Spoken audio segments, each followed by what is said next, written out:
Hello world, Zyy'nai coach here, and in particular the pod layer community. This is going to be the kind of review of all the updates that have happened in terms of the Zyy'nai female, and there have been quite a few. So this is going to be a very it's going to be what it's going to be. I actually was wondering how to go about it because there's so much to cover, so I thought about trying to explain the course of the discoveries, maybe kind of linking it that way, but that's there's so much going on. I don't know if I can keep track of it or remember or put together in a clear fashion that way, although I remember many lessons that got me to where I am now. I think the better thing to do is to kind of do what I've done for myself and just sort of walk through this field of quasi-deaths. Yes, we're going to be going down a large field of quasi-deaths together, and at the end of it we will be in a better place. So I think we're going to do this sort of like a ride of, like, you know, what the truth, or oh my goodness. And since that's where we're going with, and there's a lot of them, I'm going to put them in order of, or rough order of whoa, like the mind-blowing nature of it, and then I'll sort of drop whatever lessons I can think of at the moment there that are relevant to the case solving, and then I'll try to recap at the end. Before we get started on this ride of quasi-death, a quasi-death ride, some themes. Overall, I would say a general major theme, there's some sub-themes. A major theme is just being aware of more the true nature of the Zyy'nai female and understanding conceptually what that is, because as has happened in the past, once you see through the maneuvers or the haze or the misconceptions that were happening on an internal basis from one's own lens, then the physiological cue part I don't think was as challenging. Overall, the main challenge was conceptualization. So let's talk about some of those areas. One major area is nervousness. Nai, as a Nez power, brings with it a nervousness, and all of the interpretives share having that as a momentum aspect, but I did not consider sufficiently, I did not understand sufficiently or internalize sufficiently how much that can be present in Zyy'nai. My idea of their Z strength and ability to get things done in the world, I knew they had that sensitivity, but not to the degree. So a greater degree of sensitivity, particularly in certain riffs of Zyy'nai, is something that needs to be taken into account. That's a theme that runs through several of these sections. Next, related but different, is artsiness, being very artsy and also similar to that idealistic.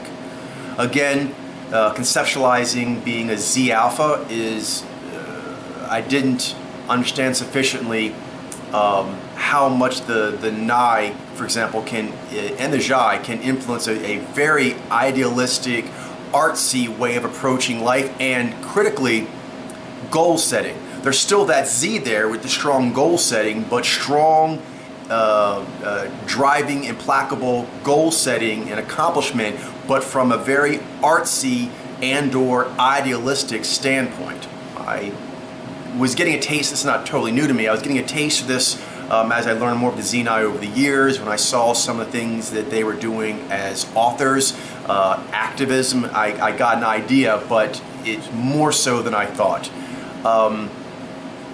To the point that I didn't realize that they could get such momentum feeds from that kind of life trajectory. Also related but separate is being antisocial / alternative lifestyles. Now I knew about alternative lifestyles with the Zyy'nai, and they could often be proponents for it, activists for it, advocates and champions, but to the point of being antisocial, I was associating more of a general gregariousness and okayness with back and forth exchanges, and there is riffs of Zyy'nai that their nervousness, their idealism, their artsiness leans them towards being antisocial. I would say, you can say shy, but a lot of times they're a bit more, I don't know, maybe shy is not the exact right word, but definitely not interested in engaging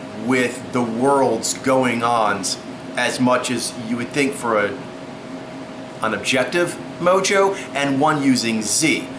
Like, yeah, I'm not doing that. I don't want to engage in these worldly contests. That's not what interests me. So often I've noticed they're seen as anti-social a bit more than, say, I don't know, some other mojos or interpreters that might do the same thing, because they're sometimes a little more forceful or bracing in expressing that anti-socialness. I guess I conceptualize the Zyy'nai more in a totality, being the most okay with engaging with the powers of the world as they are compared to the other interpretive qualia. And I think that's still true, but it's not as true, and there are rifts of Zyy'nai that go against that vein of thinking, and that riff swath is large. It's a fairly large part of, at least among the pop culture figures. Another element is, and this may be emphasizing more on the Zhy perhaps, I'm not sure, I'll have to look into these things more in the years to come, but being a cheerleader or caretaker. They're a little different, but they're related. The caretaker aspect is Zyy'nai are very good at getting things done. We know this, that's been known for some time, and they can do so in a variety of areas and use different methods for getting things done. The Nai allows them quite a range in how to accomplish a Z goal. With the caretaking, it struck me, and this is my fifth gear update that needs to be worked on, is I didn't realize that, and maybe I'm using the wrong word, and that's on me also, taking a second seat, taking the background position to caretake for someone else in some ways, that's not something I realized Zyy'nai could be so amenable to and be so well suited for, successful, good at it. Similar as the cheerleading, which is a bit more forward, but still really kind of pumping up someone or something other than themselves. I say more someone because we know how they can be champions for causes, but to be champion for like another person's sensitivity, another person's art, another person's genius, that's not something for example, that's something Nai does well, is that it sees a purpose of like a large pattern movement, and it draws things to be in service to getting that truth to see the light of day and to get out into the world. So that's what it does. But I thought the Z being first, perhaps being a cheerleader was, well, in all honesty, it's something I often associate more with the Zhy and Zhy, and that's something they do a lot, but they are related. And I'm wondering if perhaps there's some Zhy correlation there as well, where basically you're objective with Z, but with a strong Zhy component, and there is a wanting to help out without any gain for oneself in a sort of more recognized worldly way, like, oh, you are the champion for this cause or this belief system or this political thing, but instead a kind of selflessness. Yes, so both the cheerleading and with the sort of caretaker, a selflessness of Z, I guess all Zyy'nai, V and Zhy, all the powers, but a selflessness. So I've gained new appreciation for that. It's quite wonderful. This one was, they were all challenging, but this one is even one of the more challenging ones, is the vulnerability. Seeing a lot of the like the artsy thing and the nervous thing, but overall just being vulnerable.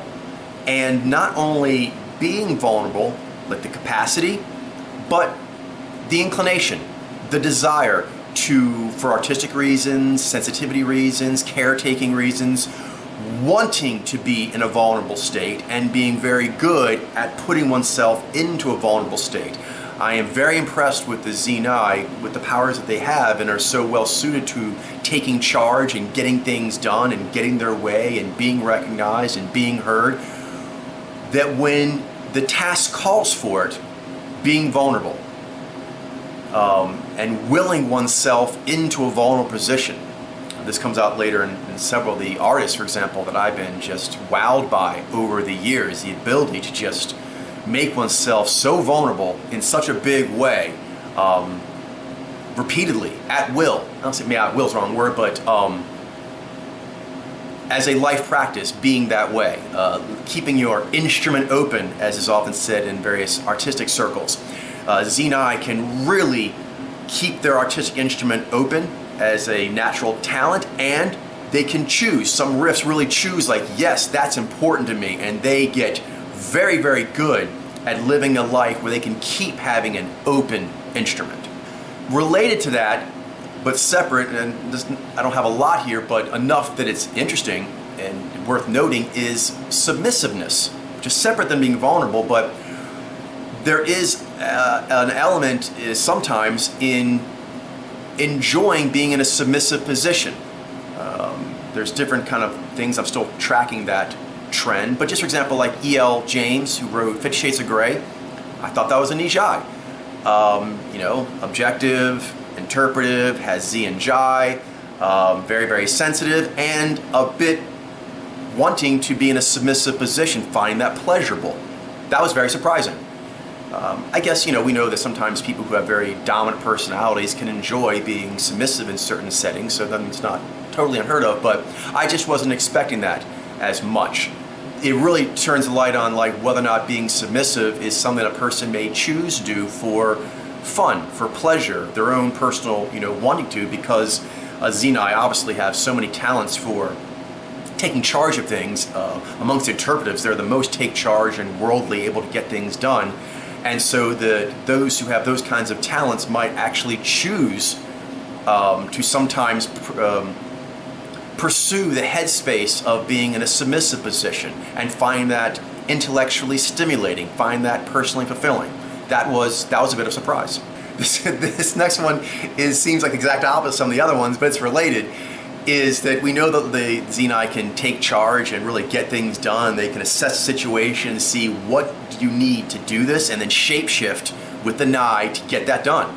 So that much we knew to a good degree, but an angle I wasn't as aware of is weaponized sexuality. There's a lot of riffs of Zyy'nai Lady when they actually want to get the attention from an individual or the public in a way of like, I am a woman, feel my womanness. Don't get me wrong, Zyy'nai do the I am woman, hear me roar, and that may be more what we're accustomed to thinking about them, but this is different of like, desire me. Desire, like weaponize. You will find this desire. I'm desirable, and they like rock it. Like they like this is the Z of being desirable, and I'm going to crush that. So that was very very cool to see, and it relates again to more the Vijay, but also the Nijai in some way. I was talking to Glenn about that. Vijay tend to be a bit more sexual in a sort of mainstream sense, but Nijai, when you get into artsy stuff, they tend to be also more okay with that than some other designs if they feel it's part of the deal. It makes sense to them, they're in the moment. But the Zyy'nai share this in a way, being like shades of Vijay, really see like the shades of Vijay.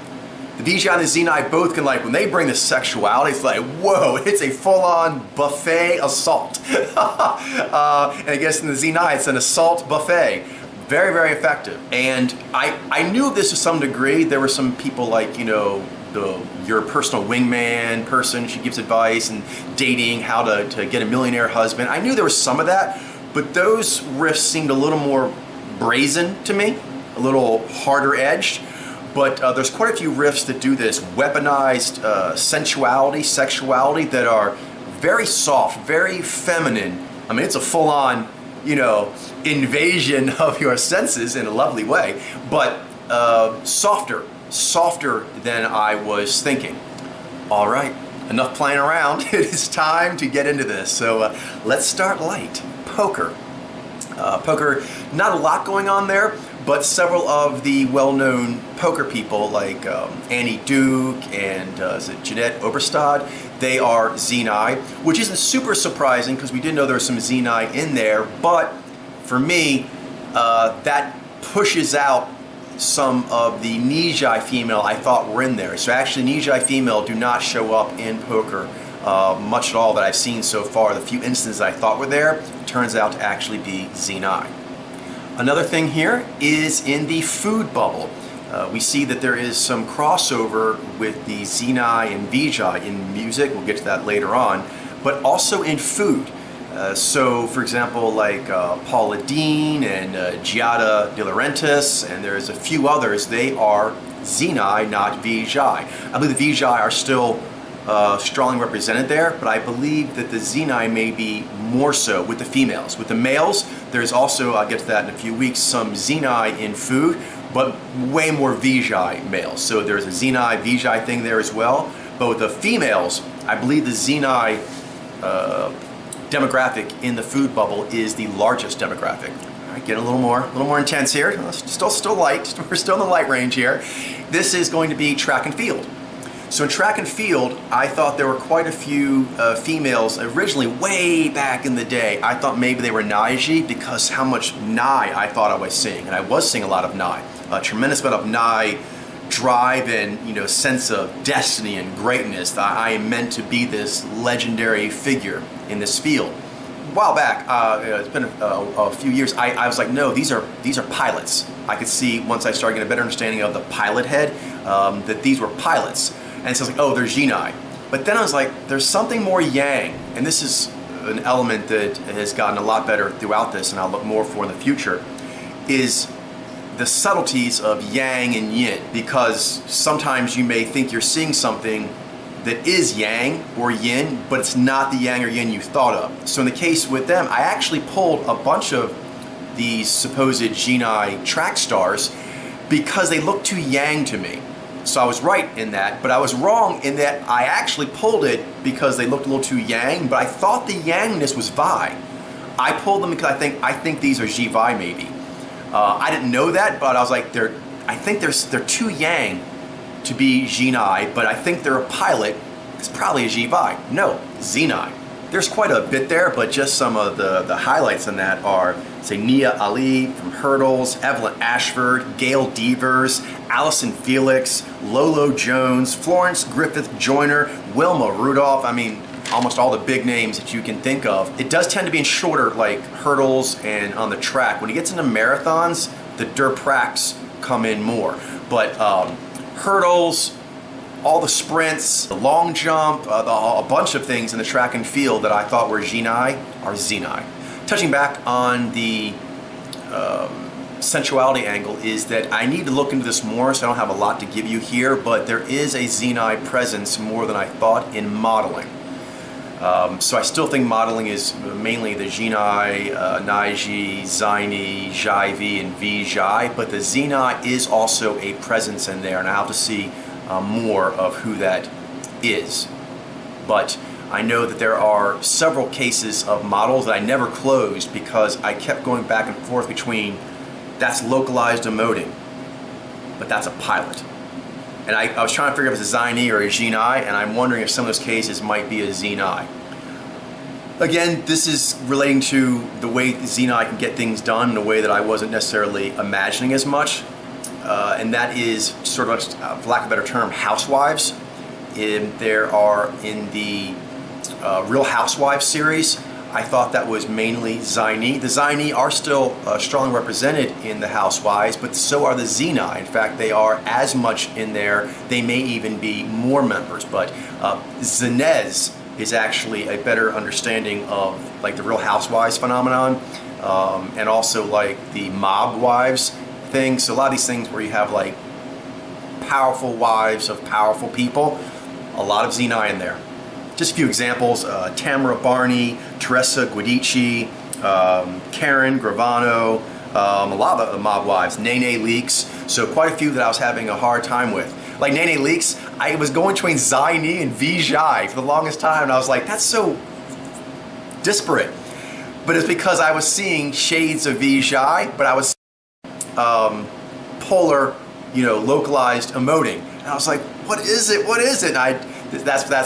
That's when you realize you were just not looking with the right lens. Once I altered my lens and put the Zyy'nai, I was like, There you go. Okay, so this is a fairly big one, getting a little bigger now. Still not the biggies yet, but this is a pretty big one, which is fashion. Fashion is an area that I thought had a lot more Zyy'nai in it. Actually, no. Zyy'nai and Nai. Zyy'nai, I don't think I have much at all. There's still, I think, some Nai fashion designers in there, but they're fewer.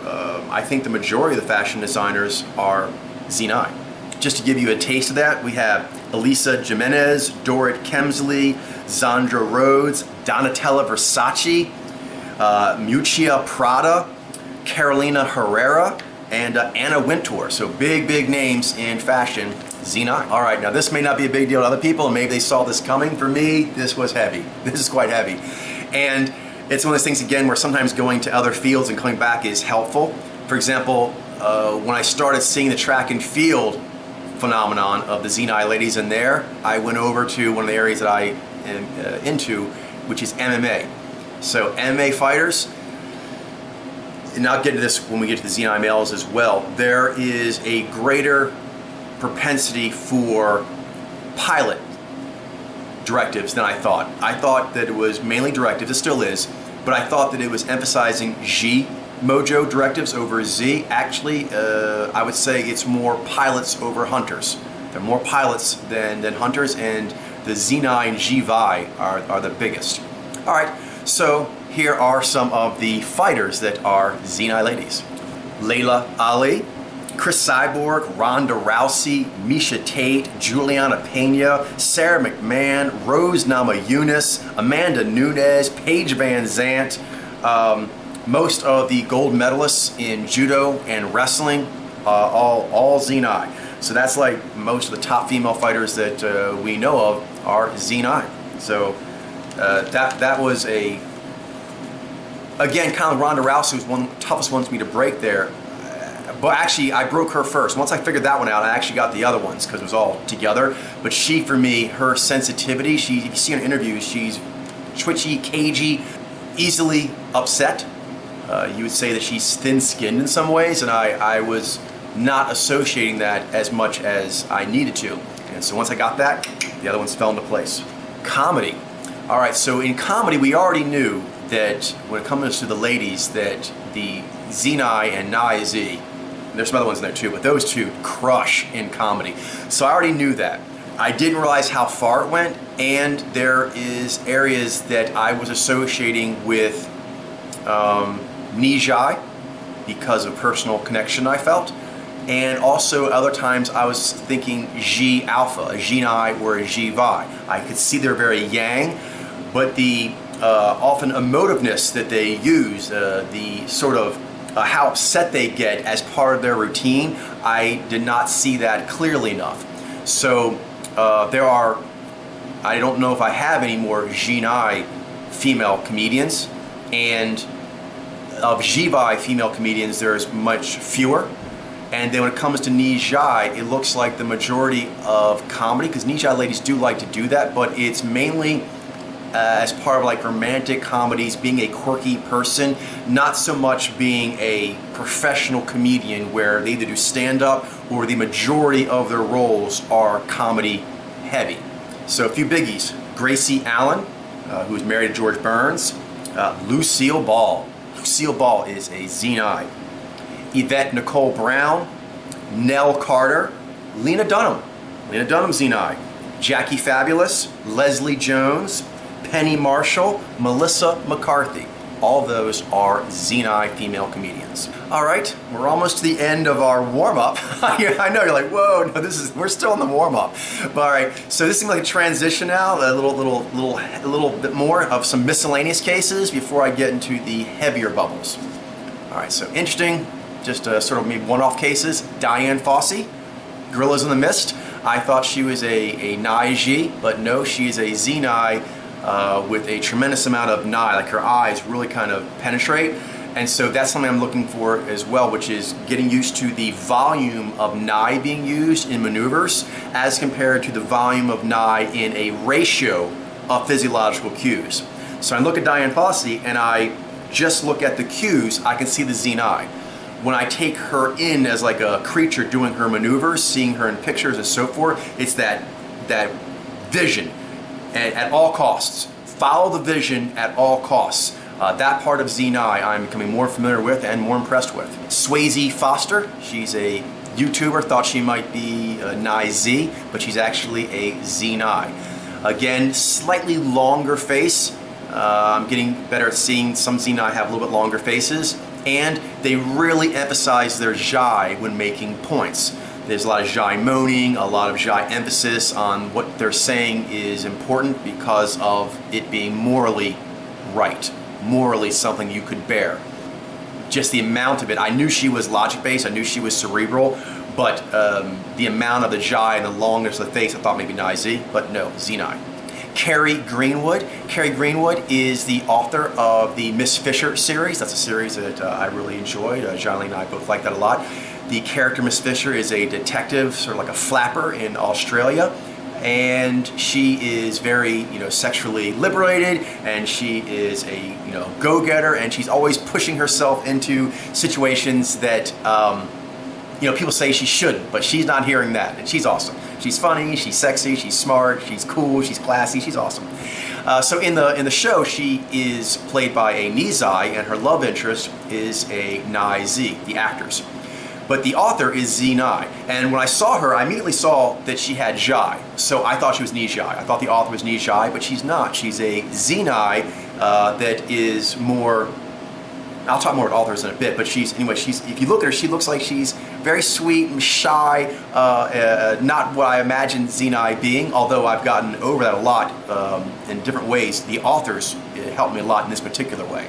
So anyway, random thing, now I'm wondering, wouldn't it be cool to actually have a reboot of the Miss Fisher, although they might still be doing a few more seasons. I like that to play out with who they have now. But a few years after that closes, I'd like to see a reboot and see a Zyy'nai play Miss Fisher, since the author of Miss Fisher is Zyy'nai, and have a love interest be a Zyy'nai. I'd be totally up for that. Frida Hudson, she is an activist, I think, with the rights of Indian lands, and very strong zhai. So strong, she was really over there. I actually thought she was a Zyy'nai because her face is a bit longer, and she is just the zhai and the virtuousness of what she's doing. She really uses it. She uses the Z too to get things done, but the moral correctness of her position, she holds that strong. Very impressive to a degree that actually threw me, but now I get it, and I am still impressed, even more impressed, because that is more range and ability on the Zyy'nai that I knew was there, so my appreciation is flowering. Shonda Rhimes, this is a bit more of the Zyy'nai ladies I thought might be Zhi'ai. I was like, oh, they're a pilot? Maybe a Zyy'nai, but I think it's too yang. I pulled her because I thought the yangness might be Zhi'ai, but it's not, it was Zyy'nai. So that opens up an area of showrunners, people who are good at getting productions together. I knew that Zyy'nai did that, but she sort of bridges between being like a producer, but also heavily involved in the creative aspect of making the show happen. And because of that, I did not associate it. I kind of thought she was more on the artsy side. But this gets back that Zyy'nai can be very, very artsy and really get fulfilled by the creative process. So Shonda Rhimes does very much the production, but also very much the creativity as well. Emily Rydell, she may not be famous to a lot of you, but to me it was a big deal. There's a show called Bering Sea Gold. For those who've seen me for a while know that I watch certain shows that have metaphors that really mean a lot to me, that help me in my life's work. And so diving for gold, there's a lot that goes into that to remind me of like diving for truth on the Mojo phenomenon. So anyway, I knew that there was a lot of Zyy'nai there in the show, but I thought she was Nai Z. Again, she's very kind of quirky.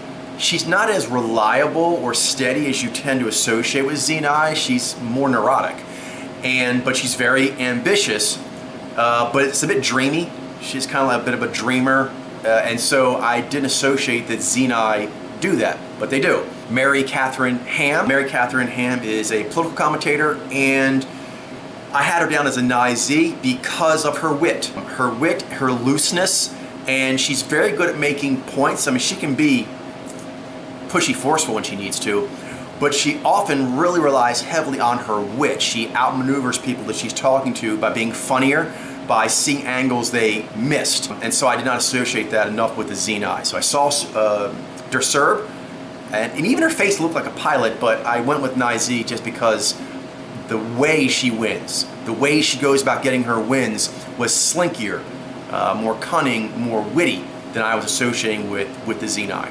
Talia Shire. This gets another into like a sensitivity thing. She is the wife of Rocky Balboa from the Rocky movies. She is Adrian, he yells out in the ring. She's much stronger in her personality display in, well, even there too, yeah, Godfather. Her strength comes out more as she gets older in the series. You see it the most in Godfather 3. But in the earlier Godfather, she's the one that's getting, abused by her husband. She's like totally idealistically in love with him, even though he's a jerk, treats her bad, treats her so bad that she's scared for her life. And eventually, her brother comes in, tries to defend her. Well, that eventually doesn't work out well. But point is, she's like saved by her brother. So she's in a very defenseless position and shows little ability to be able to extricate herself from it under her own power. And then again in Rocky, she's very shy. He's the one that's kind of like, really makes the moves to make their relationship happen. And she's sort of like, well, I don't know, you kind of weird me out. And boxing, I don't know. So she has a very demure kind of a personality in that role. So that was helpful to see that Zyy'nai can play those kinds of roles. Because she'd always bothered me. I tried Nai Zhi because I saw the Nai. I tried Ni Zhai because I saw the Zhai and Z. I tried, I think, Ni Zai because I could see that she was objective but was logic-based. And then, boom, finally got there. That was tricky because Rocky, that goes back. That goes back to my childhood. Another one that may not be that famous to a lot of people, but for me was a very big deal, is the movie Role Models. There is the two main characters. I think it's like Paul Rudd and another guy. It's like Nai Zee and Ni Zai, the main characters. They're bad adults and they have to do community service. And part of that is they're going to play like Big Brother to some people. Anyway, I forget which one had him, but one of them had Christopher Mintz-Plasse. And that was like a smaller part of the story. But for me, it was the part that I really got into the most. Although the comedy of Paul Rudd I really enjoyed. But it was his unrequited romance with this artsy but too cool for him girl at school, Alexandra Stamler. So Alexandra Stamler reminded me a lot of Ni Zhai. So much so that even though he gave me signals that I think were right, I thought he might be a Nai Zhi at first because I projected hard that was a Nijez teenage romance. But eventually I realized, no, that's not right. And then I went back and forth of whether or not Mintz-Plasse was a Zyy'nai or a Zyy'nai, and eventually I got to Zyy'nai. That took a while. And I thought, oh, I guess it's a Zyy'nai with a Ni Zhai. But I thought I should look at it again. And the more I looked at it, I realized she is a Zyy'nai. She had this sort of etherealness, this softness, a fairy-like quality that I associate with Ni Zhai. But she had that sort of like artsy thing while still being more forward than he is. He was forward in that he would do these geeky schemes to kind of get in her presence and be around her, but actually when he was around her, he was not really very forward. And that's something I think Zyy'nai and Nai Zhi share. They're both, I wonder if the Vai Zhi and Zai Vi probably have it to some degree too, Zhi users who are subjective. So they have Zhi and they feel that pull and they want to engage with it and do well in it, but they're shy. Or, just at least, their major momentum is not objective power. Alexandra Stamler is a Zyy'nai, and that for me opened up quite a few doors. Oh, and just a quick one more in there while we're at it, before we get into bigger stuff, is Martina Navratilova. The tennis star, I thought she might be a Nai Zee, but she's actually a Zyy'nai. Again, she has a very pensive quality to her. Her analysis when she is asked questions, she's very intelligent, really knows what she's doing, but she has a rather circumspect view. I mean, she comes forward and says what she just says, but it's not as boom, boom, boom as a lot of other Zyy'nai pundits, male and female, deliver things. Her delivery more circumspect. All right, the light stuff is over. now we're gonna begin to get a little serious. All right, so let's get a little serious. Gayle King and Oprah Winfrey are both Zyy'nai, and this has been bothering me for a while. Because two things. One is that the Zyy'nai do the kinds of things, journalism and talk shows and so forth, are a lot of Zyy'nai. So Oprah, back in the day, I didn't really realize that, but as I did more and more and more, of that, she was becoming, as was Gayle King, more and more of anomalies because there was no other samples that really fit that. In fact, all of the samples that were in some way similar were Zyy'nai. But I'd read her as a Zyy'nai way back in the day. Everyone knows that Oprah is a Zyy'nai. She just cares so much it hurts. She said she wants everyone to like her, even people she doesn't like. And I really let that weigh on me. And she's a pilot, and she had Nye, and she's so feely, and she gives gifts to everyone, and she wants everyone to love her. And I let that, her maneuvers and her reputation weigh on me. And the fact that Gayle King and her are really good friends, I'm like, they're both Zyy'nai. But no. And then actually Gayle King, I would start thinking like, I think she might be a Zyy'nai. But no, she's like best buds with Oprah, and Oprah's a Zyy'nai, so no, they're together. They are together, they're both Zyy'nai. I now don't have any really, on like the real punditry or journalistic kind of stuff that are Zyy'nai. All right, here's a biggie, I've been alluding to it earlier in this, which is authors. I got into this with Maya, and it was very helpful. I went into it and I was noticing, there's a good amount of Zyy'nai here. There's as much Zyy'nai as Nijai, maybe even a little more.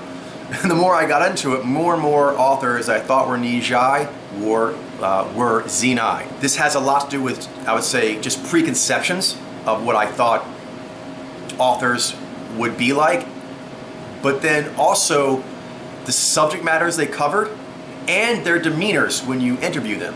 They tend to be more shy, more sensitive. They do their pushing mainly in their writing. Not all, but a lot of them do. Some you can tell, they have a lot of pushy in them, forcefulness in them. But even still, it's held back. They mainly let the writing, the art, speak for them.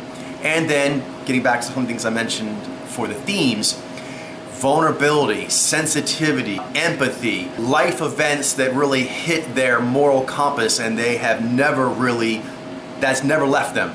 And their work returns to certain kind of moral themes over and over and over again with a great deftness and gentleness to the topic, and also a probing into areas that are uncomfortable, but doing so in a way that very humane, very respectful to the feelings and the hearts, the love of various subjects, sometimes themselves, sometimes loved ones, sometimes family, sometimes just various demographics they feel a kinship towards. So a great love, and writing about how that love in a good way can be used, or how that love has been treated badly by the world, talking about those kinds of subject matters. Very, very impressive, and I see a lot of ways I can connect to Zyy'nai females that I didn't realize, because I thought those connections would be between me and, say, a Nijai, but they're not. They're between me and a Zyy'nai, and I really like some of the things that subject matters they speak on, and I really like how they speak on it, and I like how they do not give up. They do not, causes that, I'm a little choked up here now, but causes you think are lost. Really impressed how they take them to heart. They take these lost causes to heart and they're like, I'm gonna fight this fight. Taking on causes that they say you can't win, and maybe you can't win, but you're going to fight anyway because it's the right fucking thing to do. Bravo. Bravo. So just some taste of that. Elizabeth Alexander, Kay Ryan, both of them very respected poets. That's not only poetry. So we're not just talking about journalism on humane topics. We're not just talking about nonfiction. We're talking about fiction and poetry. Dorothy Allison, Maya Angelou. Yeah, when I got Oprah, I got her. Ray Armantrout, Julia Cameron, who wrote The Artist's Way. So that's another one too, is I know the Naiji and the Zyy'nai share an affinity for like the anatomy of the soul. How do humans peak? What are the nuts and bolts of that? How can you improve that? But it turns out that the Zyy'nai also share that fascination, at least some of the riffs do, of what is this process of being human? How can you break it down into something understandable? And then how can you live it with excellence?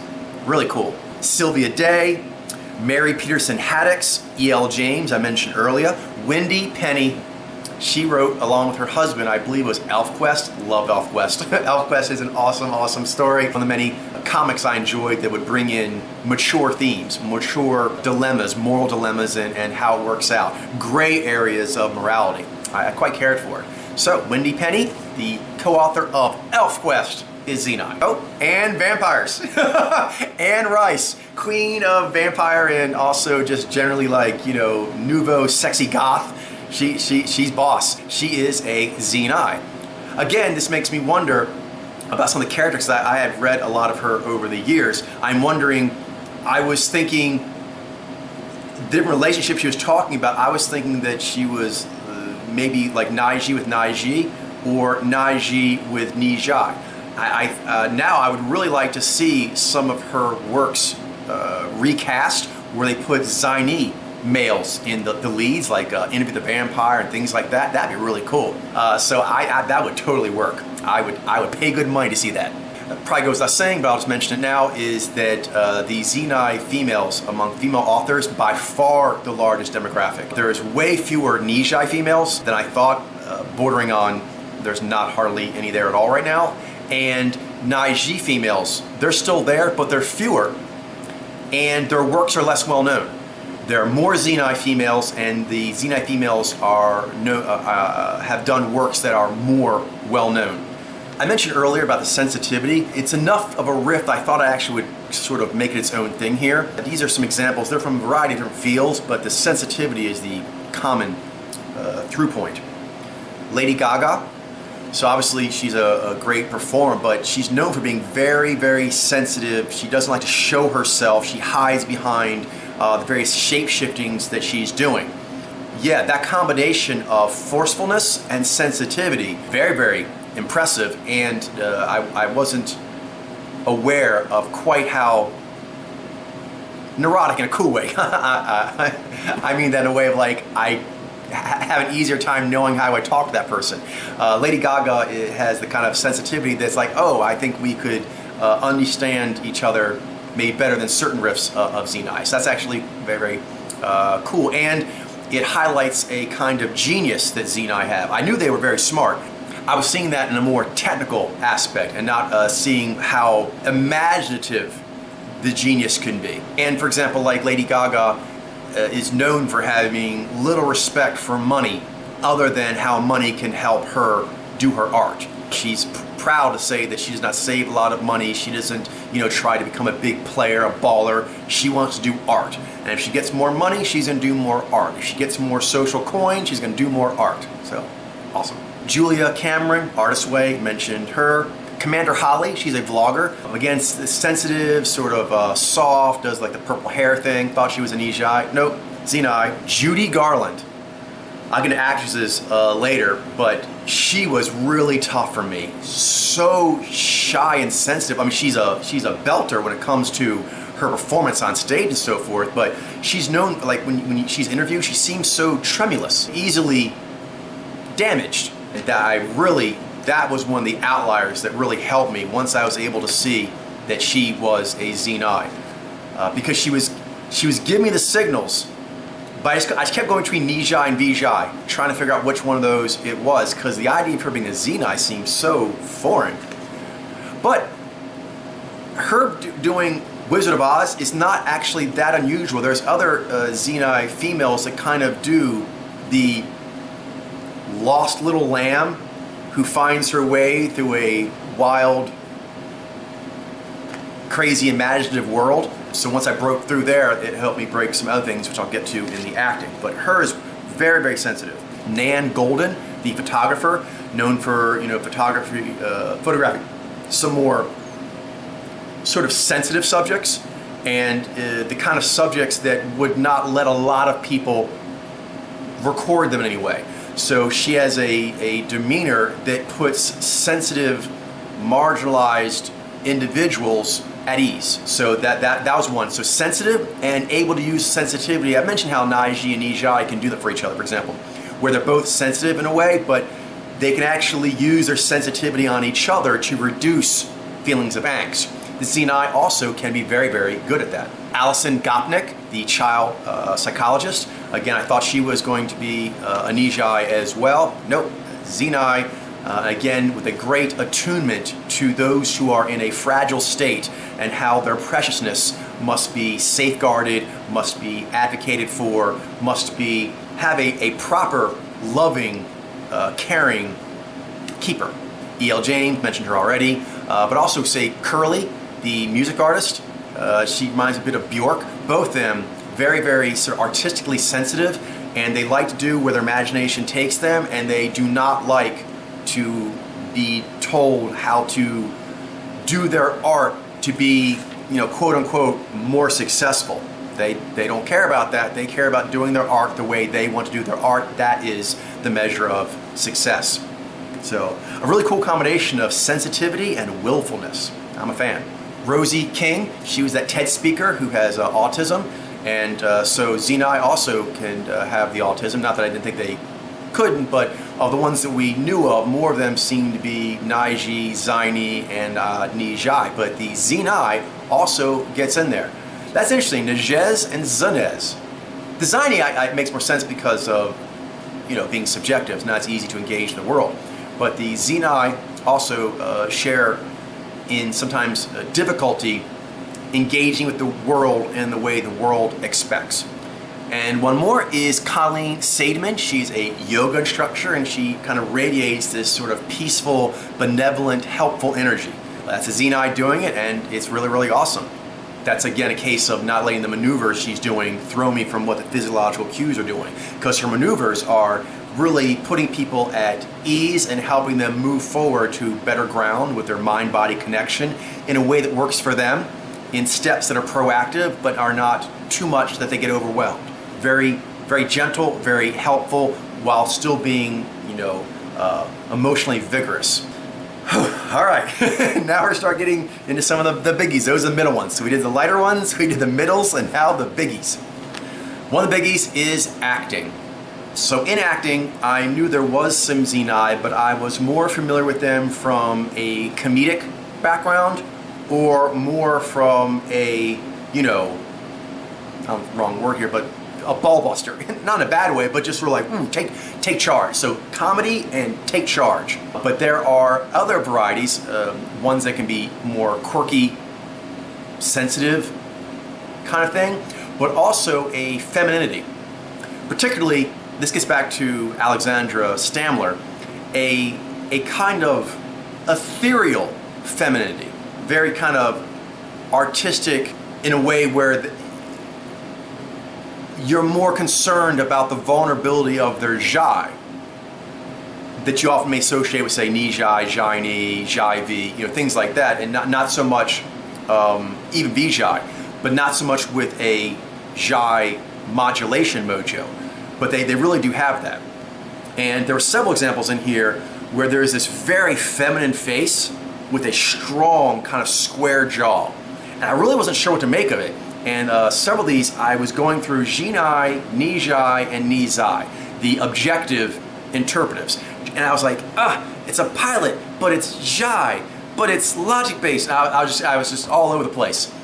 So anyway, a few of those are Feruza Balk, Emily Browning, Poppy Corby Tooch, Sophia Ellis Bextor, Mallory Jansen, she plays Ada in Agents of S.H.I.E.L.D., Liza Minnelli, daughter of Judy Garland, Billie Piper. Billie Piper played in Penny Dreadful. I think she's paired with a Zyy'nai in there, but in Doctor Strange, she was that's where she got her initial fame, so she was working with Zyy'nai in there. So that's really cool now that I know there was actually Zenez going on there. Neat. Margot Robbie, and that's really kind of interesting. She played Harley Quinn in Suicide Squad, and that's one I could definitely see, because like Joker, I could definitely see the Joker being played by a Naiji as he was in that movie, but the way he is, he could also really be played by a devilish Zyy'nai. I'd like to see another rendition of Joker and Harley Quinn where they do it Zenez. I think that would really, really work. Because I do see that some in the relationships with the Zenez, you sometimes think, oh, the Zyy'nai lady, she's even more forceful and in control and so forth. And that dynamic does take place sometimes. There's also this where the Zyy'nai male is more like the more dominant partner, and does so by more like mental games and withholding affection and giving affection at certain times, and you get rewarded for that and you don't get rewarded for that, sort of saying yes or no, and the Zyy'nai is trying to please the unflappable demands of the Zyy'nai. So I think that would work great. I like to see both versions. I'd like to see a Nigez version of Joker and Harley, and I'd like to see a Zyy'nai version. I think both would be awesome. Laura Haddock.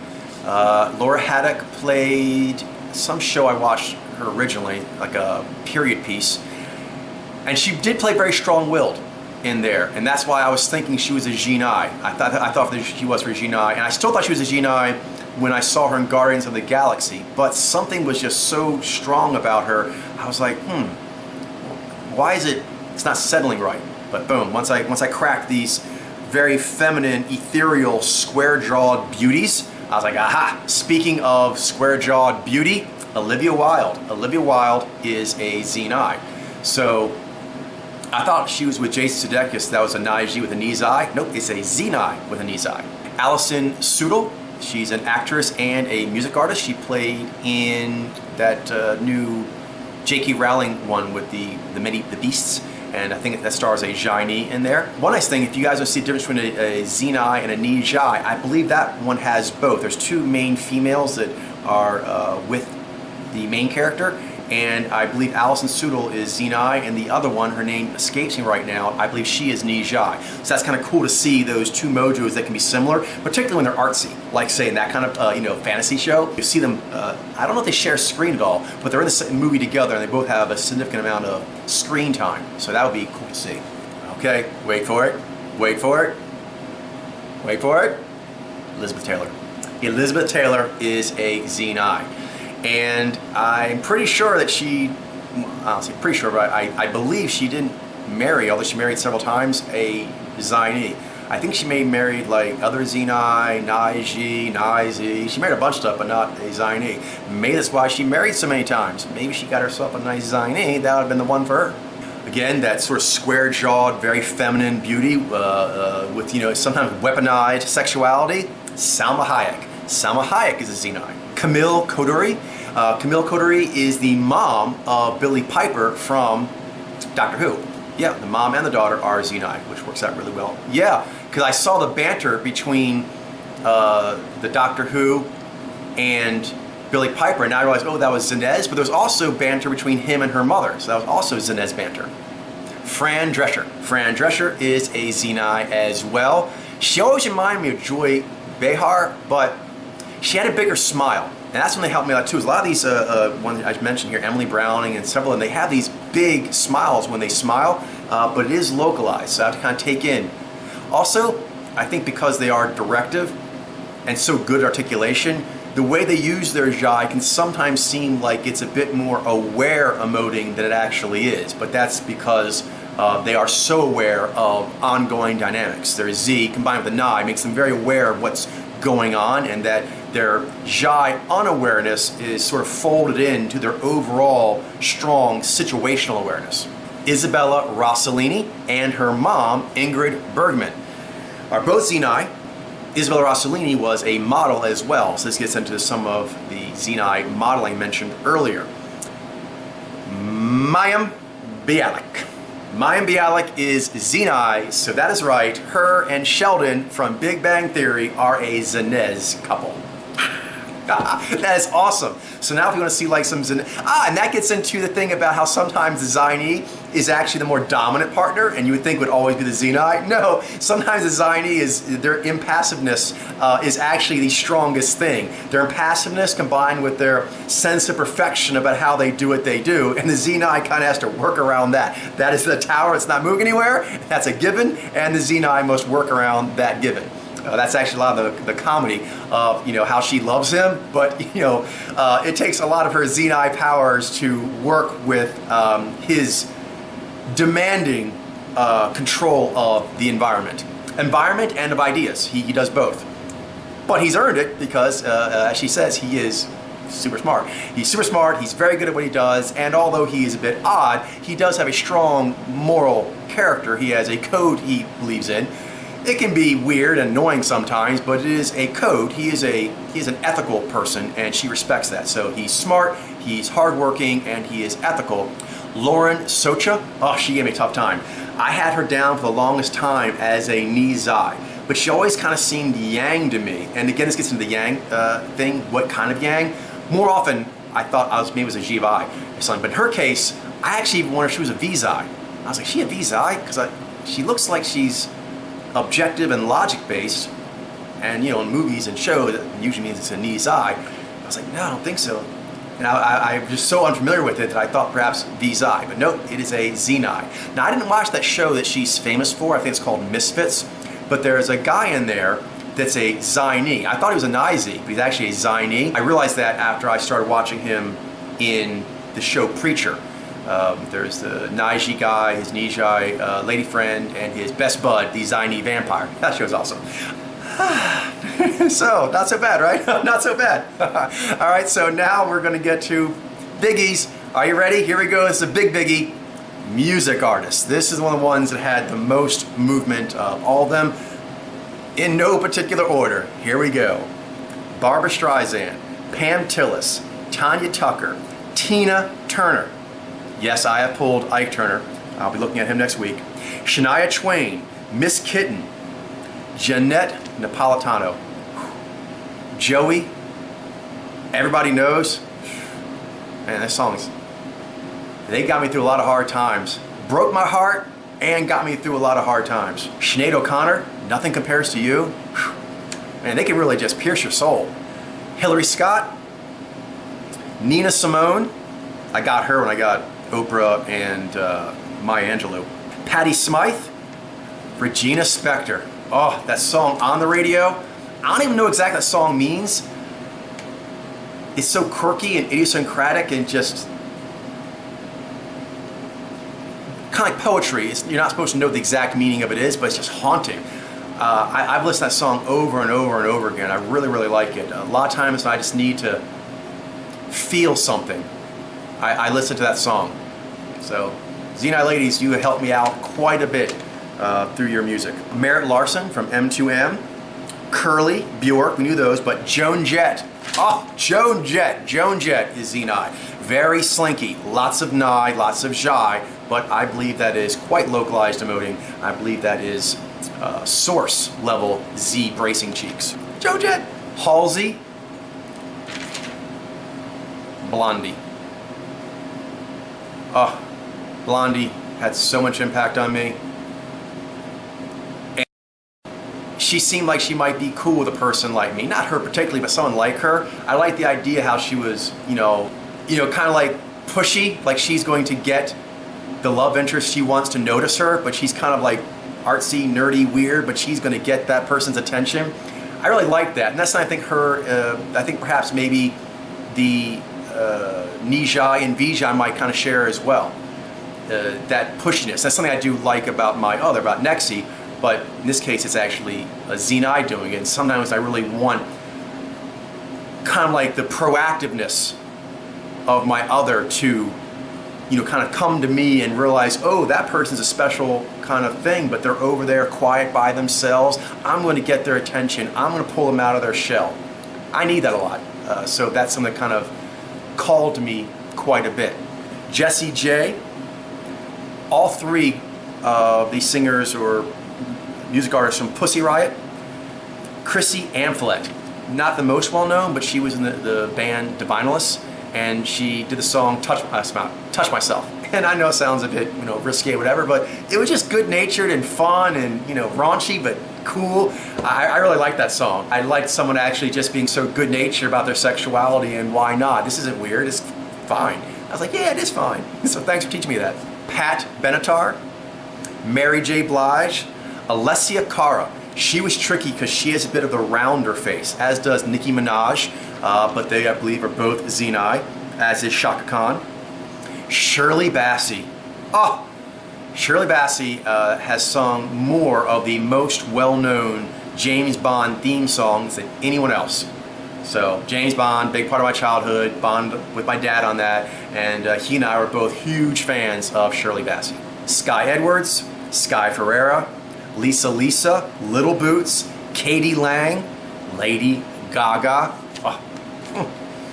Loretta Lynn, also Zyy'nai. Chrissy Hine from The Pretenders. She's another one that I just dug her groove, and I just like listening to her, and she made me feel better about the world. Juice Newton, Angel of the Morning. Oh, that's a heartbreaking song. So sweet. So sweet, so poignant, so just hits you right in the heart.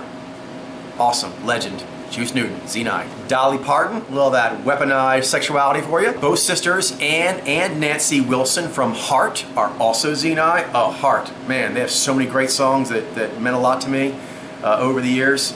And again, just belting out that vulnerability, belting out that desire for a connection.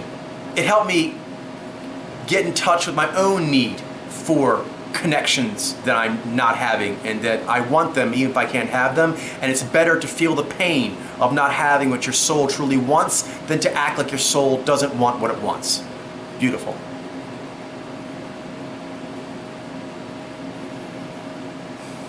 I'm really sorry I got these wrong, because I think so much of these people. But I got it now, and that's because I've been working hard, because I want to do right. But I feel bad that I missed these. But I got it now, and I will appreciate them as they should be appreciated. Sometimes, someone means so much to you that you let what they mean to you overwhelm the truth of a matter. And that's something we see in all kinds of stuff, philosophy and politics and stuff. It's good to want things, it's good to have a strong connections, and feelings are important, but they aren't the truth. You have to always let the truth reign supreme. It's not easy, but it's the right thing to do, and it's the only thing to really do if you're a hero. So, thank you to all of you lovely Zyy'nai performers who helped me out so much. I needed a lot of help in my life, and they gave me big help. The world didn't help out a lot, but a lot of artists did. A lot of artists and thinkers and writers and music artists, they helped me. And I can see that a huge share of that was done by Zyy'nai ladies. Respect. Respect.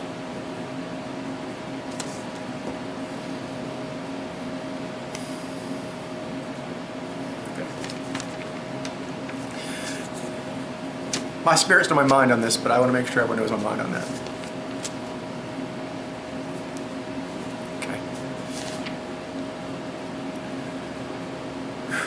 Amy Winehouse.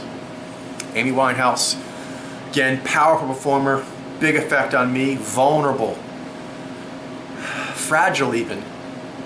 I didn't see Zyy'nai in that way. She broke my heart. Her music, but also what happened in her life. It did. It broke my heart. Broke my heart in a way I didn't think someone who was amnesia could. I did. I felt a tremendous sense of loss, and a feeling sometimes I felt with some amnesia who can sometimes get out of control. She was out of control, but such a lovable creature, and I just wish that the world had something to help, but they didn't. She couldn't help herself out of it, and the world couldn't help her out of the spiral either. So that's, wow, even the Zyy'nai, which in my mind I was like, man, of all the interpretives, they don't take no shit. I like that, and they still don't. I mean, Zyy'nai still have those powers, but they also have these sensitivities and creativities, and also which are wonderful, but also means they're more vulnerable than I knew them to be. I'll be more aware of that. I will be more attentive. And then that's more answers we have to come up with. We knew there's lots of vulnerable people out there that need help because the world's just on them. Zyy'nai, they're in that mix too. The world gets on them and they need help. We're gonna help them. And finally, another one, Annie Lennox. Again, her work with the Eurythmics and her solo work, just awesome, just so soulful, and she just puts it out there. I mean, yeah, just puts it out there, and doesn't care. I knew Zyy'nai would put things out there and didn't care about pushback in like a political sense, a journalistic sense, even like advocacy, but just sort of like, I'm an artist and this is what I feel like doing. Fuck yeah. Yeah. Yep. Well done. Well done for yourself, but you taught the world things, and you taught me things too. Taught me, yeah, I've gotten this lesson from lots of different places, but I didn't realize how much I'd gotten from Zyy'nai in general, but I would say particularly with the females. Winning is doing the right thing as strong as you can until the wheels come off. That's winning. A lot of these ladies, they get it. They get it and they do it. All right, so is that it? That seems like most of the stuff as far as the bubbles and the media we have. It is, but we're not done yet. This has been intense. You may want to sit down or have a drink or whatever it is you do, because we're not done yet. This particular purification has had a particular influence on my understanding of cases that are very near and dear to me personally. I'll start with Starglow. Starglow, I believe at this time to be a Zyy'nai. Over the years of knowing her, I have a great affection for her. We've hung out and done all kinds of cool stuff together and had a great interaction, and I thought that was Zyy'nai, but I think now it's just a really cool, not just, but I believe that was actually a cool Zyy'nai interaction. She has a lot of sensitivity.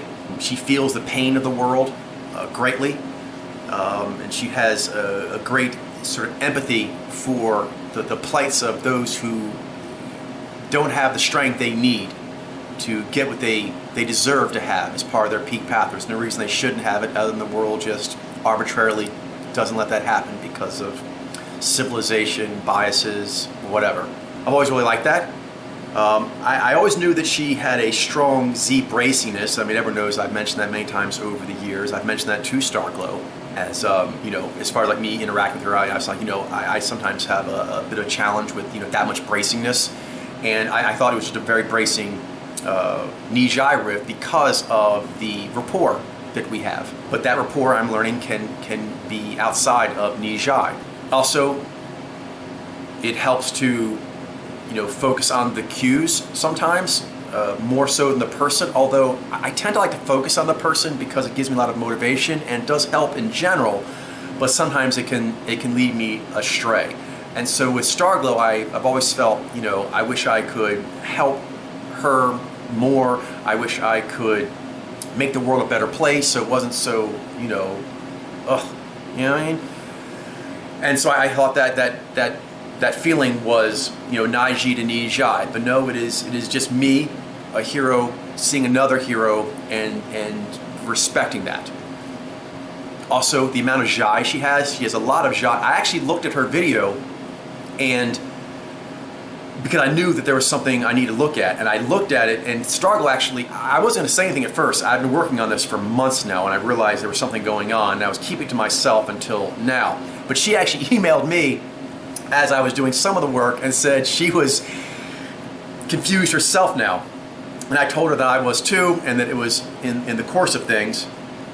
And another lesson learned is that once I said that to her, my fifth gear wanted to give her relief from the confusion of what she was. And so I took a look at her video and I saw enough, which was her eyes kind of dart around a bit, and she has a lot of Zai. But she has a lot of Zai, and she does, but I don't think I'm seeing it in the cheeks, and her eyes dart around a lot. I think that may be that she has good use, say, of her adaptive powers, and she actually has a lot of V, because she'll pause sometimes when she's making her points, and she'll kind of like look around like this, and that's something I associated with Nijai, but it's different. It doesn't have the same quality. Her articulation is firmer when she does it. It's not quite as fluttery. I attributed that to a lot of Z development over the years, but I believe that is momentum Z is what that is, but with a significant amount of modulation, Zai and V, that I was confusing for other things. So Starglow, I believe you to be Zyy'nai, and I'm going to send her correspondence for this anyway, just to let her know that she's waiting for me to kind of come back with her.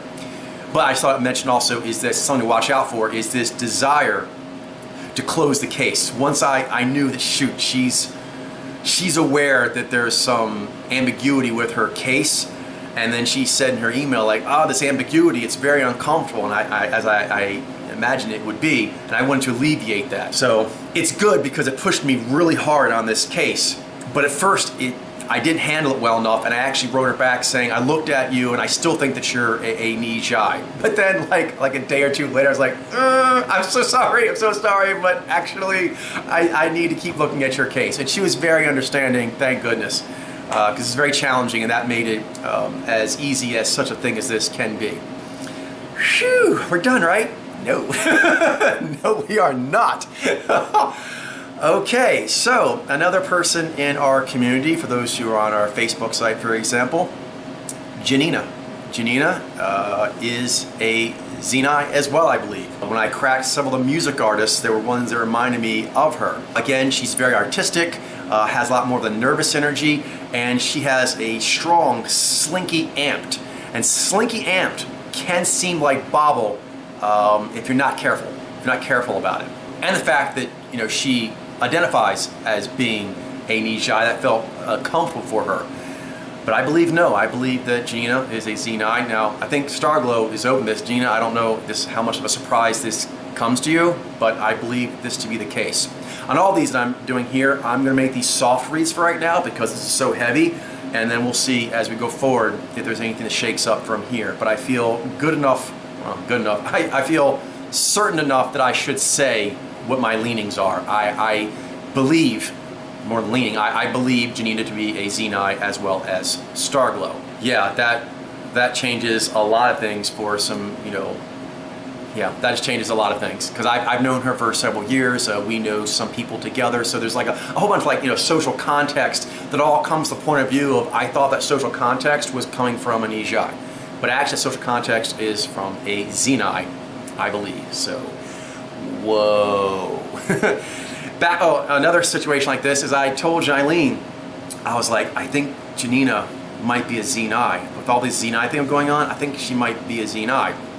And then Janina actually wanted to go out with us. And we went out to this cool natural history museum, had a great time. And when I went up there, I told Jailene, I was like, when I go up there, I was keyed up. I was like, you know, I'm going to enjoy the outing, but, you know, I'm going to be using this to read Janina while we're there. And when I was there, two things happened. One, I just wanted to relax. I wanted to enjoy my time. I wanted to hang out with a friend and just have a good time. And so I was feeling the burden on my shoulders of not knowing what she was and the potential I'd have to tell her that she's not what I thought she was for years, that I caved. I did. After looking at her for just a few moments, I went over to Jailene and I said, I think we're okay. I think she's still Nishai. I don't think it's not a big deal. I wanted it to not be a big deal. I did. I wanted to go away. I wanted to just keep the nice, easy rapport I had with Janina as a friend and not have to shake things up. So I did. And then for the rest of the day, we were there for like a bit, I don't know how long, but a couple hours. I was looking at her and I was like convincing myself, yeah, Nishai, yeah, Nishai. And afterwards I realized I was trying too hard. I basically caved too early and just said, oh yeah, she's what we always thought she was. And I kept talking myself into it through the rest of it. And then Janina actually had a friend with her and she asked me about the friend. And I actually looked at the friend, looked at Janina, and saw some kind of innate similarity. I think her friend might be Zyy'nai too, but my brain was like, aha, her friend, she's Nishai, they're both Nishai. Yes, so Janina's still Nishai, and her friend are Nishai, we're good. Then I went home, and I was like feeling uneasy. And you know, Jailene could tell what she was asking about. I'm like, And she's like, are you still thinking about the Janina thing? I'm like, yeah. And then like a day or two later, I was like, Jailene came in and I'm like clicking on, you know, Janina's Facebook pictures and she's like, is she a Zyy'nai? She's Zyy'nai, isn't she? I'm like, I think so. I don't mean to laugh, but sometimes you get this energy, you're nervous, it's uncomfortable, it's awkward, you're like, I don't know what else to do. So I'm trying to be the best friend I can and just do the right thing. So I really don't want to cause anyone psychological turmoil to throw them, you know, for a loop. But at the same time, I don't want to hold information away from a person that is absolutely pertinent to their life. So, Gina, you can disagree with this. Anyone, you can disagree. I understand, and I'm not going to try and like, you are this. I mean, I'm just saying what I believe based on the data. And, you know, obviously we'll still always be friends. And, you know, even if we don't necessarily agree on what your innate nature is, we can still be great friends. But I had to say this. So we're done now. No, we're not. Caroline, Geesh Girl, I believe she is also a Zyy'nai. What? Yeah, when I started realizing how many Zyy'nai females are music artists, because Geisha Girl does a lot with music. She's very good. She sent me a few things. I really enjoy them.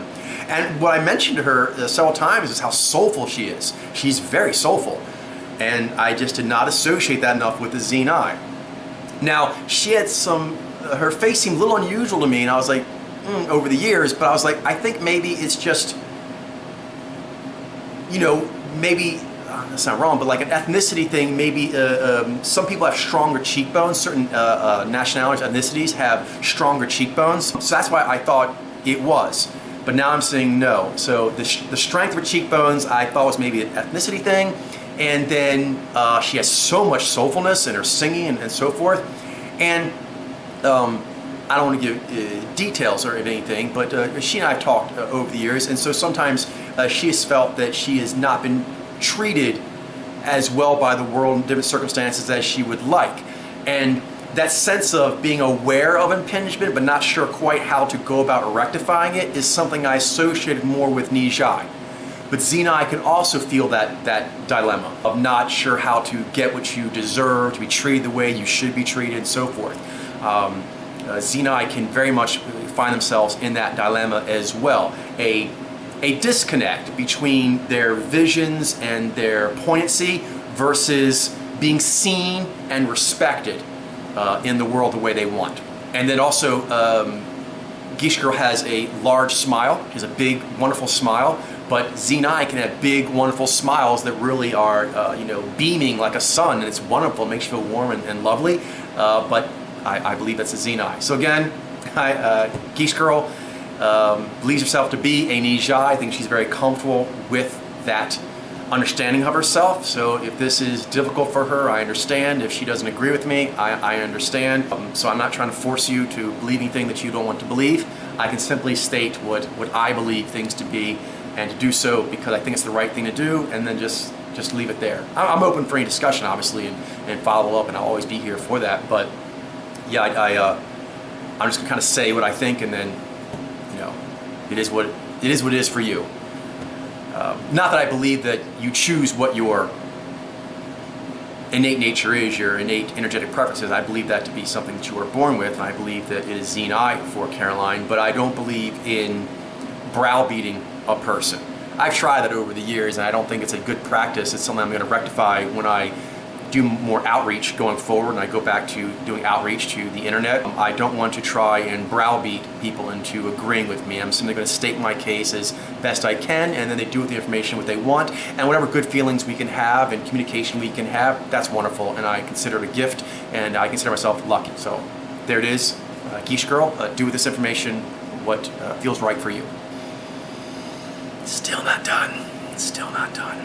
Yeah, we're still not done. So Maya, I don't have enough media on her to really say. Don't have video so much, but I have been on Hangouts with her, and actually it was during Hangouts with her specifically, she and I were investigating authors. And it was during that I was realizing, wow, there's a lot more Zyy'nai in here than I was expecting. In fact, I had to break off doing that with Maya temporarily because I was getting so overwhelmed by it, and the fact that that's going to relate to Zyy'nai. And I was like, well, Maya, I thought she was a Zyy'nai. I was like, I don't want to be, she's a Zyy'nai, she's a Zyy'nai. No, wait, she's a Zyy'nai. I don't want to go back and forth and mess with her head and heart when I didn't really have a firm understanding, and I was like, oh, there's a lot to this. So yeah, long story short is that helped me break through on Zyy'nai authors, but I believe Maya is of that Zyy'nai author riff, not a Zyy'nai, but I'm less firm on that than the other ones. I'd another look at some video from her, but I'm going to say that I am putting her at pending, and I'm leaning towards Zyy'nai. The other three, Starglow, Gina, and Geisha Girl, I believe to be Zyy'nai. I'll put that at soft read. I don't expect that to change, but obviously I will keep looking at things in the years to come. With Maya, when I was interacting with her, I had a nice rapport with her. I always enjoyed hanging out and discussing things. It was really cool and fun and informative, enlightening. She is a little quieter than I associate with Zyy'nai. And like I'd see pictures of her on Facebook. I hope you don't mind me creeping on your Facebook, but I was like, oh. So I started going on Facebook to see what might be going on with these cases. And all her pictures, she has a rather good nature. She exudes positive, good energy, while also like the way she holds her arms, the way she stands, that she's not trying to take up too much space. Like it's a thing. Like she's not trying to intrude in the environment. That desire to really not be intrusive, I did not associate Zyy'nai having that so much. But some riffs really do have that, and it's a thing for them. It's important to them to being a good person. Their view of being a good person. I'm not saying this is how Maya takes it. I'm just saying some of the riffs. I think that's what I'm getting. I'd love to hear what Maya and Geesh Girl and Janina and Stargirl have to say about these things. I would really like to hear. That's where we are now. And again, with Maya, quieter, non-intrusive. Yeah, wonderful. And I've always enjoyed your company, and I look forward to enjoying it much more in the future as well. And again, if you don't see yourself as a Zyy'nai, that's fine. We can still be friends. But I do need to say what I believe things to be, just so I can be authentic, and then you can do with that what you want. That's got to be it now, right? That's all these different areas in pop culture and the supposed Zyy'nai ladies we had in our own community. So that's everything, right? This went deep, kids. Deep. How deep? How deep did it go? Well, I told you I've been going towards data bedrock, and I mean that. Trying to figure out the fundamentals of all the data I've been immersed in throughout my life. And a lot of these cases I'm working on, they were on top of me, stacked on me, their influences, their importance of who they are. Judy Garland and Wizard of Oz. I mean, like childhood stuff. I now have to kind of go out and find data in the world that I am not laden by. I don't have these influences on me, and figure them out and then come back. So that's what I've been doing, and I think I'm coming pretty close towards the end of it. But this has been getting pretty deep. How deep? I stated in the past something that I now have to question. I do not feel sure. Not saying she isn't. But I do not have the sureness I once did that my mom is Nai Zhi. There are several Zyy'nai that have been updated that remind me of my mother. But they're also still Nai Zhi. Like, Meryl Streep, Evangeline Lilly, Jessica Biel, things like that. So I would say sturdier built Nai Zhi that are very strong-minded about getting their way. So those do exist, but there's less of them. There are more riffs of sort of humanistically oriented, even kind of guru-y riffs of Zyy'nai that remind me of my mom. So right now, I do not know what my mother is, my mom is. Could be Nai Zhi still, but there's a strong possibility it could be Zyy'nai. So, but I feel better saying that, because my mom was holding me back a lot on these things, because there were several Zyy'nai that I've turned over, like Bjork. That was like, she reminds me of my mom. And I did. I used that as a stop when I would be feeling like lots of other Zyy'nai samples were riffing me on Bjork, and I'm like, Bjork is reminding me of them, but she reminds me of my mom. And so when that would happen, I'd say, no, she's still Nai Zhi, because my mom is still Nai Zhi. So now, saying I do not know what my mom is frees me to allow what my psyche wants to see as more Nai Zhi or Zyy'nai to flow naturally without that massive speed bump, more like a wall. Yeah, because her, Ronda Rousey, there's several that I just could not. Every time I would start to be like, wow, she looks a lot more like the Zyy'nai we have than Nai Zhi. Yeah, but she reminds me of my mom a lot. So I have to let that go. I have to let that go. So there is an unsureness that I'm not so happy about, but that unsureness gives me more clarity. I'll take it. I'll take the unsureness to get the clarity. My mom, unfortunately, I don't have a lot of media with her because we haven't really been in touch too much, and she doesn't do social media and things like that. So this may just remain a mystery for a while, maybe forever. But better a mystery than an assumption that may be incorrect. I was using that as a given, and I feel now that I really can no longer do that in good conscience. Not without getting another look at my mom with good media. So until then, I don't know So I used to always think that came from double Naiji family. I don't know about that. Maybe not.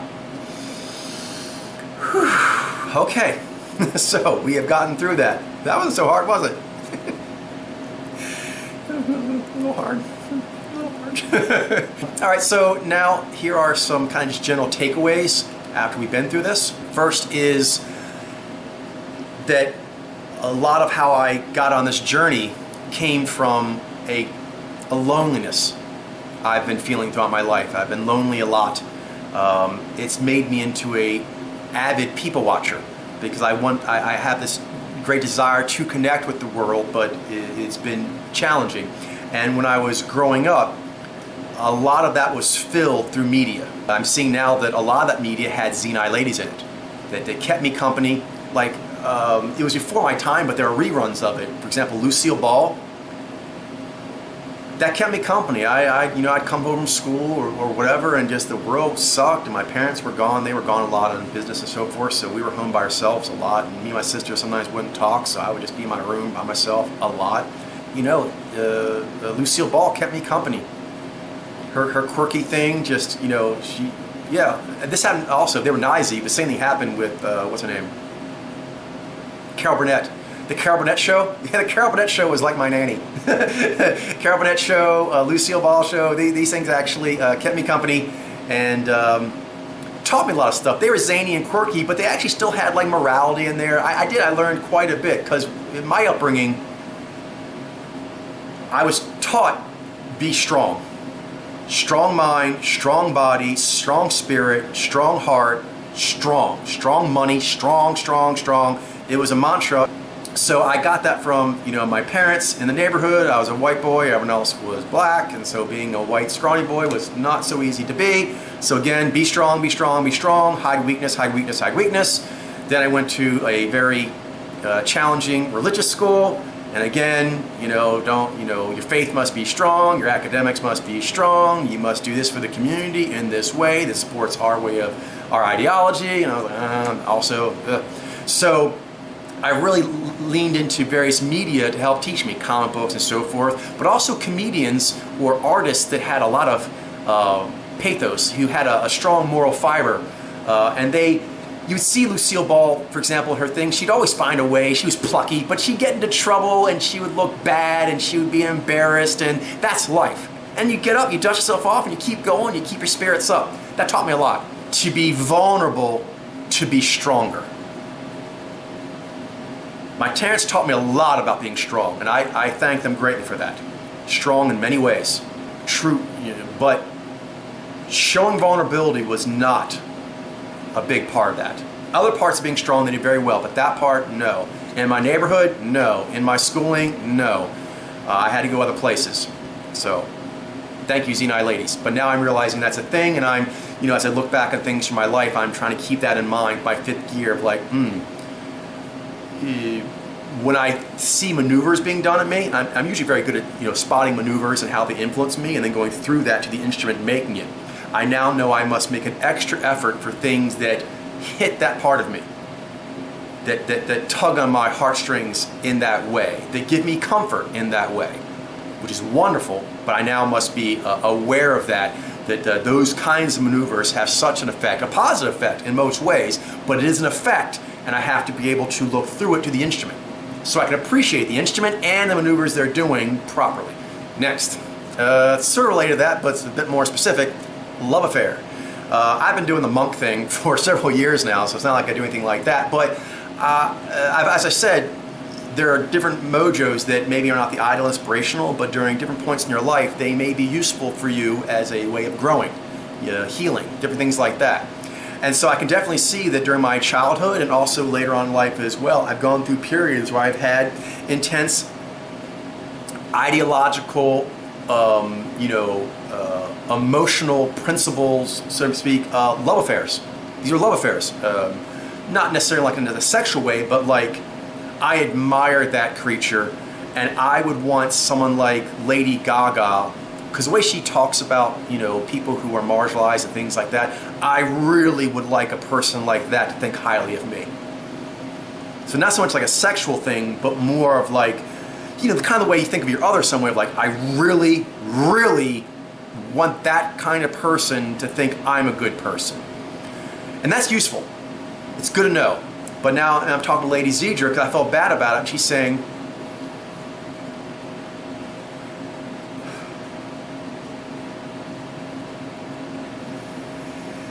that love is not going anywhere. I felt love for these people, and that love was good then, and that love brought me to where I understand them better now, and that love is still here, and now the love is going to get even better. Because I did have like a thing like, Nexi and Lady Zyy'nai, and I realized, oh, I thought I was talking to Nexi, I was talking to Lady Zyy'nai. I feel stupid. I feel really stupid. I feel like I did bad. I feel like I did bad to a friend, and I don't like to do that. I'm pretty, you can bounce world, but with friends and people in general that I admire, I like to do good. So, Lady Zyy'nai saying,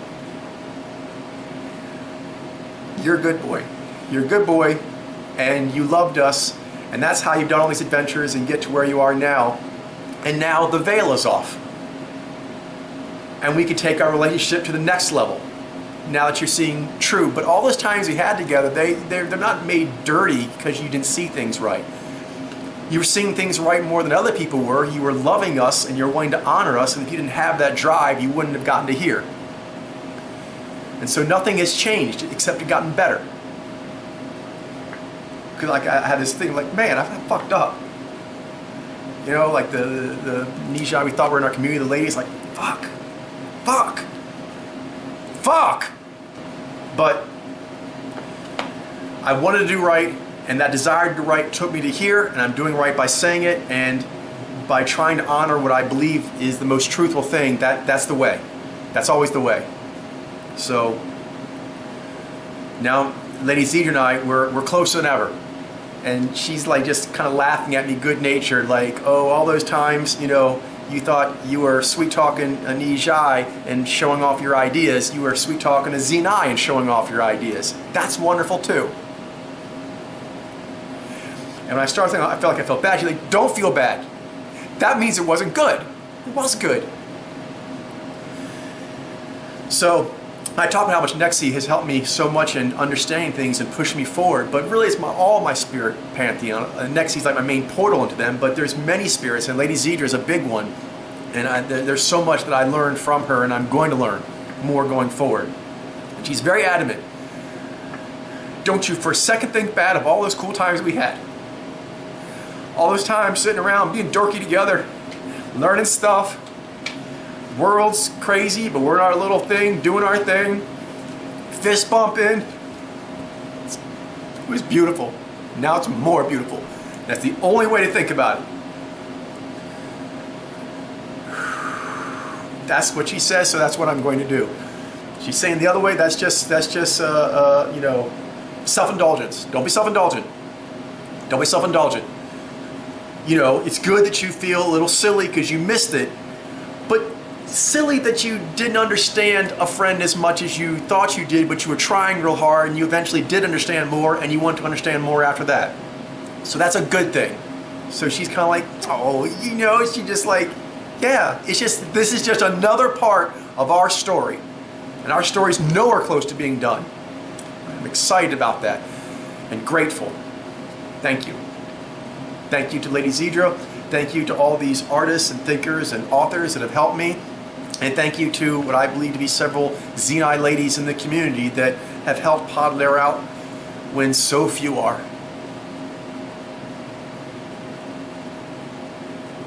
This problem.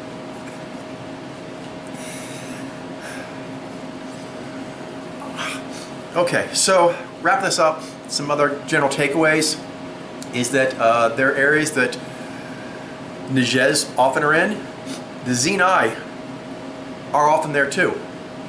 Like we knew there's areas that the Vi Alpha are in, and that often where there's heavy Vi Alpha presence, Zyy'nai are often there too.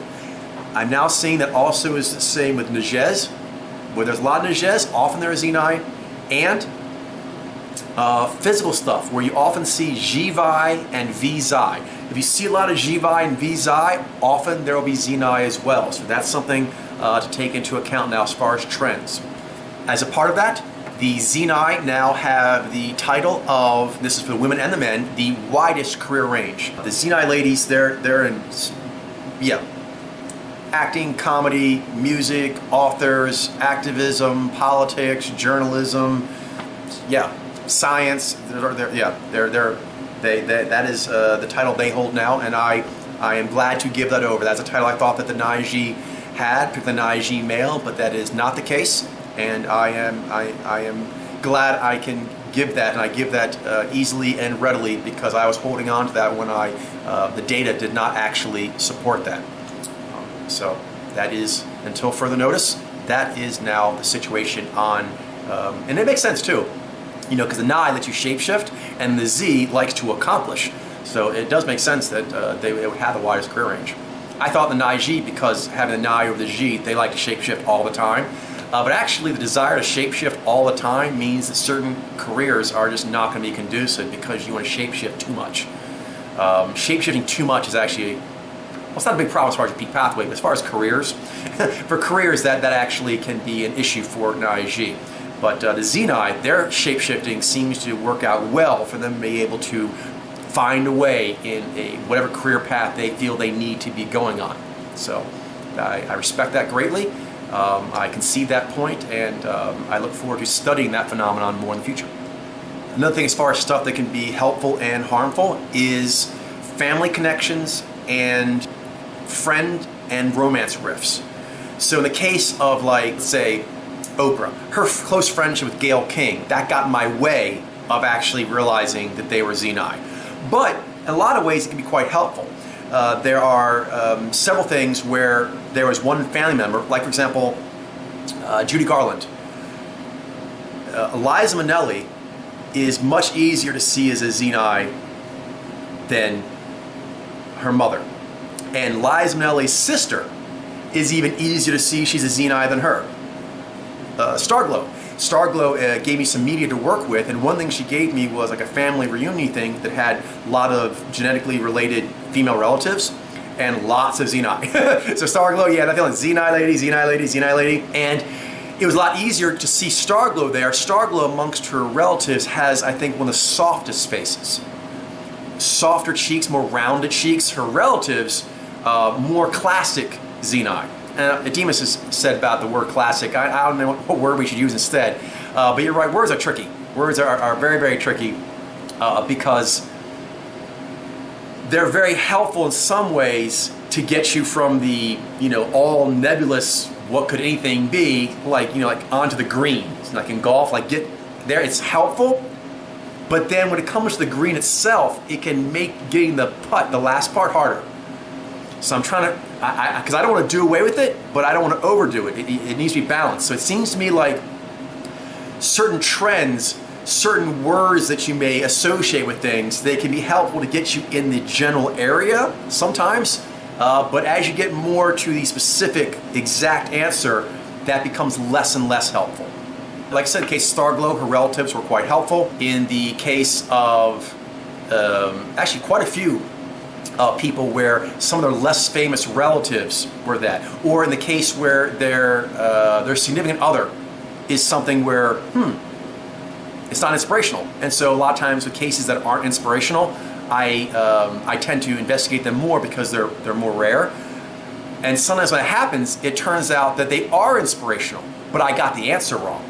So it actually can be quite helpful. But you don't want to go where like you're trying to make answers fit just to make them inspirational. I mentioned before, that's a big danger. But investigating like anomalies of inspirational or augmentation relationships or same-sex family members, investigating things that seem off can be very, very helpful in turning over some things you didn't see. Last little bit here is, I'll say, girly hand gesturing. One thing's been helpful particularly is obviously the emoting range. That makes sense between Zyy'nai versus the Jez gatherers, but also the gesturing, because they share having a compact gesturing that they move quickly and kind of rotates quickly around their wrists. That's like a dazzling quality. A difference, I was talking to Glenn about this, is that there's a depression in the knuckles that the Zyy'nai don't do. Even the Vijay that have V, and so it's a little more yang, it's a little fleshier, they still also have these depressions. And you'll see, like the Zyy'nai, they'll flex back. It looks more spiky, like this. Even when they do like their tassel, like this, it's more spiky. The knuckles don't dip, as they do with an adaptive. Also, when they move their gestures, the fingers, even though they're doing the very girly, kind of like jazz tassel thing, like this, it moves more together.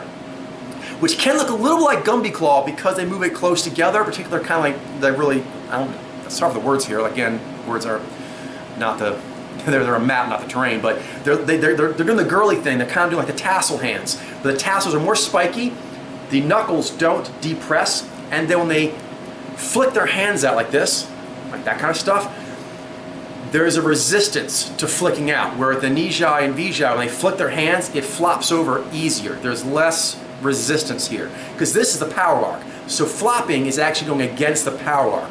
The Jez gatherers can flop easier than the Zyy'nai, although they often will do some similar looking kinds of things. This thing, the circly thing, the stirring thing, the flopping thing. Also, on all of those, the fingers tend to stay more together, whereas with the Jez gatherers, they kind of, the knuckles are softer here at the base, and as a part of that, the fingers kind of move a little more independently. So as they flop, not only is there less viscosity with the Nijai, the fingers kind of like they fall out in some like an uneven random order. Whereas with the Zyy'nai, there's more viscosity, and they tend to come together, all four fingers. Here, less viscosity and all four fingers. Swirling around, same thing, they do the stirring motion, like I was doing this and I was doing that, they do those kind of motions, but the fingers stay as one thing, less softness in the knuckle, and lower viscosity. Oh, I almost forgot one. Do you know who else is a Zyy'nai?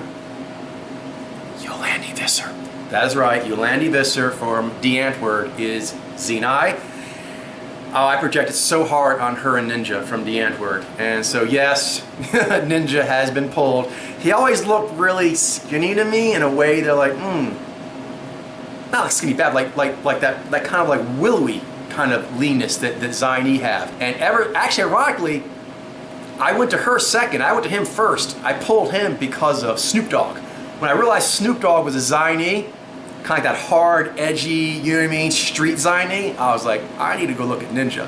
And I went to look at Ninja, I was like, Yolandi, no! I want to love that creature, and because she's so awesome, I want to give the best love possible, and that means seeing that Yolandi Visser is a Zyy'nai, and I still love D. Antwoord, and now I can just be like, yay, that is Zynez that are giving me this wonderful gift. And so I always imagined that that kind of person would think that I was a good person, and the first step to that is realizing what she truly is and being the kind of person that accepts that I was wrong, and takes the right answer on, because that's the thing to do. That's doing a good turn by a friend. I know Yolandi Visser has no idea who I am, but in my mind, I consider her to be a friendly spirit. And so that friendly spirit is Zyy'nai, and now I got that right. So he's like, yay. Some last things here. The last item is kind of just touching back on something I mentioned many times over the years. I am estranged from my family to a degree, although I had a good visit a while ago and we kind of got to a good equilibrium. But after that, we still don't talk very much. They give me birthdays, you know, dates and so forth, stay in touch. I forgot them because I'm too busy trying to solve this case, and I think I'm probably seen as, like, you know, bad again, or at least, he came out here and things were going all good, and then he went back to forgetting about the family. So, you know, it is what it is. But this relates, in case you're wondering, is that my need to keep distance. For example, like Starglow, it would have been harder, I think, not easier, if I was still, like, say, seeing her all the time. Like, for example, like with Maya, it's one of the reasons why I kind of decided I need to hold off on working more with her on the authors, because I realized that what I was working on may relate to her case. And actually being in such close, you know, work relationship proximity, having such a collegial, good back and forth, that energy could actually make it more challenging to come to the answer. So it's a balance between the distance to get the right answers and then the closeness to connect with that truth. You need both, but the first thing for me, I need the distance. And my spirits told me, you know, with my family, and I've said this over the years, I need to get away. I need to get away in order to see clearly. I knew that had to do with a lot of the influences, like my parents had very strong opinions on different people, you know, political figures, artistic figures, and things like that. They had very strong opinions. I knew I needed to get space so I could let the data talk to me and not those opinions. And those opinions, since I know them so well, they wouldn't even have to speak them out loud. Just their face, just their eyes, just their presence, I feel those opinions. And so I need distance from them. I didn't realize that was going to go as far as, whoa, I don't even know if my mom is actually an IG anymore. Maybe she is, but I don't know. And I could not really come to that kind of mega realization being in any kind of close proximity. It can't be done. I've tried over the years to marry those things, and they don't. I have to do one and then come back for the other.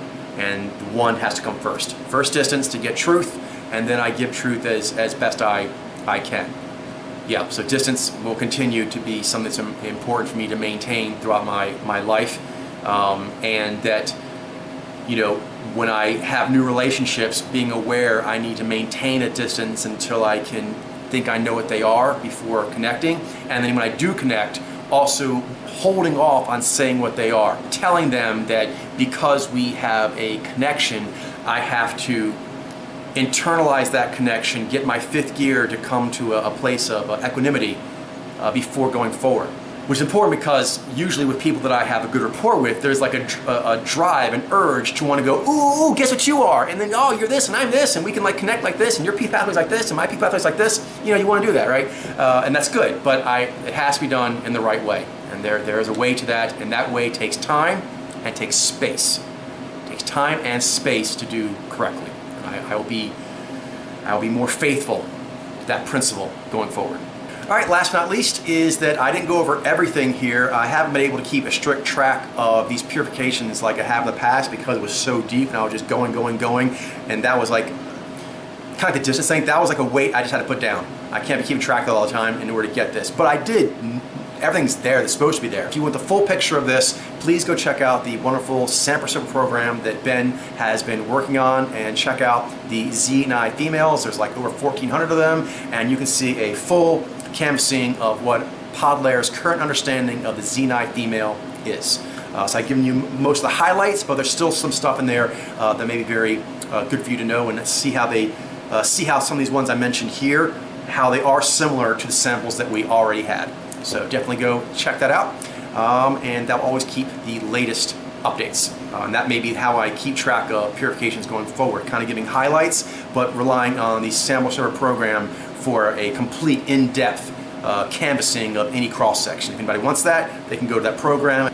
Yeah, they can go to that program, and it'll always have the latest, most up-to-date stuff. All right, so that wasn't so hard, and I'm now going to do a basic edit on this, put it up so it is out today as I promised, and then I'm going to crash. I'm going to crash, get my strength back, and then I look forward to doing that full Zyy'nai female canvassing tour with the team on Sunday. That is the plan for our Sunday session, and that'll be a really nice mind meld to do with my friends.